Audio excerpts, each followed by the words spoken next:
عايزين نقف بس دقيقة ناخد من حضرتك. أنا عارف إن كان في اجتماع النهارده، بعض رؤساء الأندية كانوا موجودين والبعض الآخر على التليفون، حالة التأييد لسيادة المستشار مرتضى منصور عن الحالات التحكيمية، احكي لنا القصة مع كلهم مؤيديني في التحكيم إنه فاسد، لكن كنت باخد رأيهم برضه في قرار نادي الزمالك.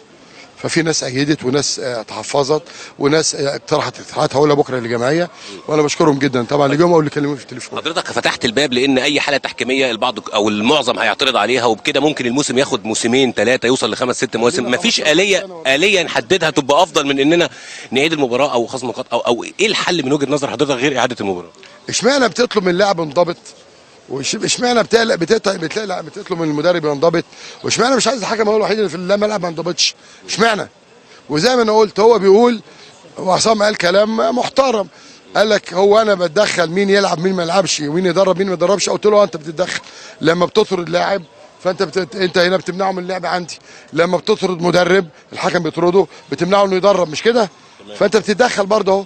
فانا ما بطلبش حكام بعينهم، انا بقول لك من فضلك بلاش دول، عشان دول عندهم مواقف مسبقه تاريخيه. كيف نقاوم بقى اداء الحكام من وجهه نظر حضرتك عشان بكره ان شاء الله بعد جماعه ما تقول بكره ان شاء الله. من وجهه نظرك ازاي الاتحاد يقاوم اداء حكامه او ايه اسمه الضمير اتحط هنا. غير موجود طب دلوقتي من وجهه نظرك؟ لا ما عادش موجود.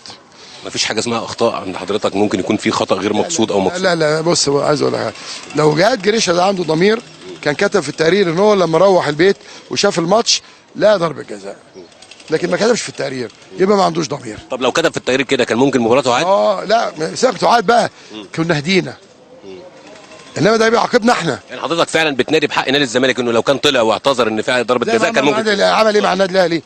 حصل قبل كده واعتذر. اشمعنى احنا؟ هتبلطج عليا انا يا جهاد؟ ده انا لو طلع اعتذر بكره او بعده او في يوم الميعاد على ام كلثوم. كل دي مسكنات. انا خليني في ال3 بونت بتوعي، بعد كده بقى اقترح بقى يبقى 5 حكام، نعملهم 9 حكام 10 حكام، لا كل دي اقتراحات ما عنديش فيديو، كل ده ماشي. انا خليني في 3 بونت المؤثرين. وانا اديت مثلا ماتش برشلونه امبارح، الحكم ما حسبش ضربه جزاء، لما الراجل اللي ورا ده قال له ضربه جزاء حسبها ولا ما حسبهاش؟ جت جول، لما جه جول مش ده اللي دخل برشلونه؟ لو كان غلب 5-1 مش كان زمانه طلع؟ طيب بكره هيحضر عشرات الالاف في الجمعيه العموميه بكره، ازاي هنحكم حضرتك اذا كانوا قالوا الانسحاب او مش انسحاب؟ ازاي هتحكمها بكره؟ صناديق. يعني في سؤال بكره بالانسحاب او البقاء؟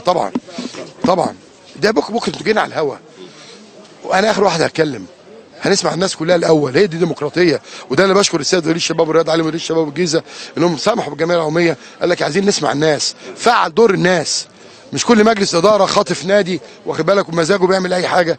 احنا خدنا قرار، هذا القرار مصيري ومؤثر، يعرض على الجمعيه ولا ما يعرضش؟ يعرض على الجمعيه. الجمعيه قالت انتوا غلط، شكرا. الجمعيه انتوا صح، ماشي.